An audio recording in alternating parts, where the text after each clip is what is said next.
Kanalıma hoş geldin. Bugün birlikte çok derin bir konunun kapısını aralayacağız. Ruhların birbirine dokunması.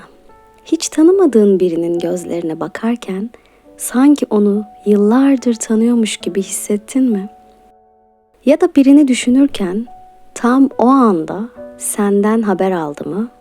Belki de bir insanın acısını kilometrelerce öteden hissedebildin.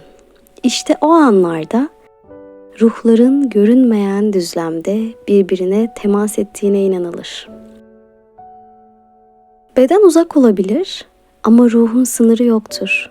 Çünkü ruh zaman ve mekanın ötesinde titreşen bir varlıktır. Tasavvufta ruh nefsi rahmani yani Allah'ın nefesinden bir parça olarak tanımlanır. Yani senin ruhun ilahi bir bütünün kıvılcımıdır ve bu kıvılcım diğer tüm ruhlarla aynı kaynaktan geldiği için aralarında doğal bir rezonans vardır. Bazen bir insanla karşılaştığında içinden bir ses "Onu tanıyorum" der. İşte o ses ruhun hafızasından gelir. Belki bu dünyadan önceki bir buluşmandır. Belki de aynı ilahi sırra ait iki parçanın birbirini fark etmesindendir. İbn Arabi der ki, ruhlar tanıştıkları yerde değil, tanıdıkları frekansta buluşurlar. Bu cümle evrenin görünmeyen iletişim ağını özetler aslında.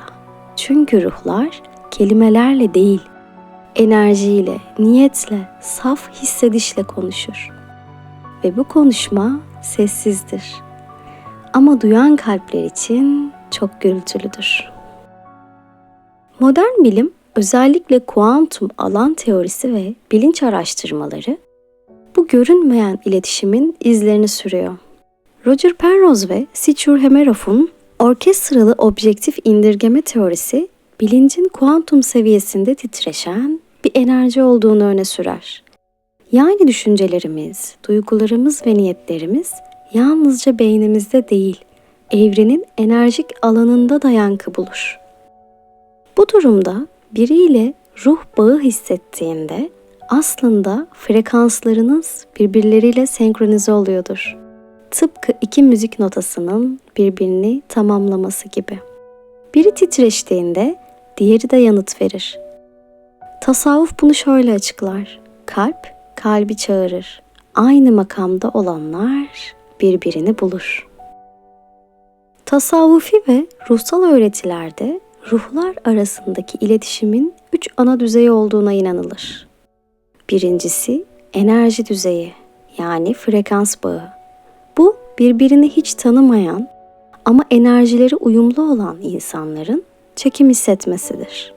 Aynı titreşimde olan ruhlar doğal olarak birbirini tanır. Bu bağ genellikle kısa ama etkili karşılaşmalarda ortaya çıkar. 2. Karmik düzey, geçmiş yaşam ve deneyim bağı. Bazı insanlar hayatına bir ders öğretmek için gelir. O kişiyle yaşadığın yoğun duygular aslında bir tamamlanmanın işaretidir. Evren, ruhsal evrimini hızlandırmak için o karşılaşmayı yaratır. 3. ise ruh ailesi düzeyi yani ilahi görev bağı. Bu bağ aynı kaynaktan gelen ve dünyaya benzer hizmetlerle gönderilen ruhlar arasındadır. Bu kişiler birbirine rehberlik eder, birbirinin yolunu aydınlatır. Bazen kardeş, bazen dost, bazen öğretmen olarak karşımıza çıkarlar. Ruhsal iletişim çoğu zaman sezgi, rüya, kalp çarpıntısı veya içsel bir huzurla hissedilir. Birini düşündüğün anda ondan mesaj almak, bir isim ya da sembolün sürekli karşına çıkması. Bunların hepsi ruhsal düzeydeki enerji alışverişlerinin tezahürleridir. Bilim buna eş zamanlılık der. Carl Jung'un senkronisite kavramı tam da bunu anlatır. Ruhun anlamlı rastlantılarla konuşması. Tasavvuf ise bu hali tevafuk olarak bilir. Yani hiçbir şey tesadüf değildir. Her şey ilahi bir düzenin sessiz konuşmasıdır. Ruhun sesi asla bağırmaz. O sessizliğin derinliklerinde konuşur. Ama biz zihnimizi susturmadıkça o sesi duyamayız. Çünkü zihnin sesi korkudan, egodan, geçmişten gelir. Ruhun sesi ise sevgiden, teslimiyetten, kalbin merkezinden yükselir. Bu yüzden Mevlana şöyle der: kalbini sessiz kıl ki hak seni orada bulsun. Bir ruhla gerçekten bağ kurmak istiyorsan, önce kendi içindeki sessizliğe inmeyi öğrenmelisin. Zihninle değil, farkındalıkla dinlemelisin. Ruh bağları her zaman sürmeli mi? Hayır. Bazen bir ruh sadece kısa bir süreliğine hayatımıza girer.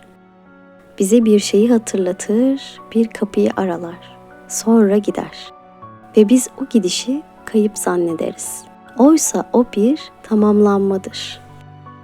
İbn Arabi der ki, her ruh kendi menzilinde kalır. Seninle yürüyen, senin menzilinde buluşandır. Bazı ruhlar sadece kalbine dokunur. Orada bir iz bırakır. Ama yoluna seninle devam etmez. Bu da bir iletişimdir. Sadece biçimi farklıdır. Ruhsal iletişimin en saf hali hatırlamadır. Sen birini tanımazsın ama ruhun tanır. Bir sözü duymadan anlar, bir bakışla çözüm bulur. Çünkü o kişi sana bir şeyi hatırlatmak için oradadır. Kendi özünü, kendi ışığını. Belki de ruhlar konuşmaz. Sadece birbirine ayna olur. Ve o aynada hakkı görürler. Eğer gerçekten ruhların iletişimini anlamak istiyorsan, önce duyumsamayı öğrenmelisin. Sessiz bir doğa yürüyüşünde, bir çocuğun gülümsemesinde ya da içinden yükselen hafif bir huzurda. İşte orada ruhun titreşimini hissedersin. Tasavvufun öğrettiği gibi her şeyde bir ruh vardır. Ve o ruh sürekli seninle konuşur. Bir kuşun kanadında, bir rüzgarın sesinde, bir dostun sözünde. Ama sen duymayı unutursan evren sadece susar. Ruhların birbirine dokunuşu kelimelerle değil, farkındalıkla hissedilir. Bu yüzden bazen bir bakış, bir dua, bir sessizlik binlerce sözden daha çok şey anlatır. Sen de bu yaşamda sana dokunan ruhlara teşekkür et. Bazıları seni büyüttü, bazıları incitti. Ama hepsi seni sen yaptı. Eğer bu anlatım ruhuna dokunduysa kanalıma abone olmayı unutma. Çünkü burada her hafta kalbini biraz daha hatırlaman için yeni bir farkındalık notu seni bekliyor olacak. Sevgiyle kalın.